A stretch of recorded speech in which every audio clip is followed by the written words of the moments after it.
Nandamuri నటసింహంగా Telugu cinema ఇండస్ట్రీలో మంచి గుర్తింపును సంపాదించుకున్న నటుడు బాలయ్య బాబు. ఈయన చేసిన వరుస సినిమాలు తెలుగులో సూపర్ సక్సెస్ సాధించడమే కాకుండా తనకంటూ ఒక ప్రత్యేకమైన గుర్తింపును కూడా సంపాదించి పెట్టాయి. ఇక ఇలాంటి క్రమంలోనే నందమూరి ఎన్టీఆర్ యొక్క వారసుడిగా బాలయ్య బాబు ఎదగడమే కాకుండా తండ్రికి తగ్గ తనయుడిగా మంచి పేరు సంపాదించుకున్నారు. ఇక బాలయ్య కూడా తన తండ్రి బాటలోనే నడుస్తూ వైవిధ్యమైన పాత్రలను పోషిస్తూ ముందుకు సాగుతున్నారు. మరి ఇలాంటి క్రమంలోనే బాలయ్య బాబు చాలా మంది దర్శకులతో కలిసి పనిచేశారు.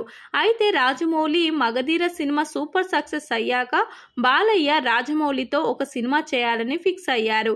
కానీ రాజమౌళి మాత్రం తనకున్న బిజీ షెడ్యూల్ వల్ల బాలకృష్ణతో సినిమా చేస్తానని చెప్పినప్పటికీ అది కుదరలేదు. ఇక బాలయ్యకు రాజమౌళి కూడా సరైన క్లారిటీ ఇవ్వకపోవడంతో చాలా రోజుల పాటు బాలయ్య బాబు వెయిట్ చేశారు. ఇక బాలయ్యతో రాజమౌళికి సినిమా చేసే ఉద్దేశం లేక బాలయ్య బాబుకు సరైన సమాధానం ఏది చెప్పలేదు. దానివల్లే బాలయ్య కూడా రాజమౌళి మీద అలిగినట్లుగా అప్పట్లో వార్తలైతే వచ్చాయి. ఇక మొత్తానికి అయితే రాజమౌళి ప్రస్తుతం పాన్ ఇండియా డైరెక్టర్ గా గుర్తింపు పొందారు. అలాగే ఇప్పుడు పాన్ వరల్డ్ లో కూడా ఎంట్రీ ఇస్తున్నారు.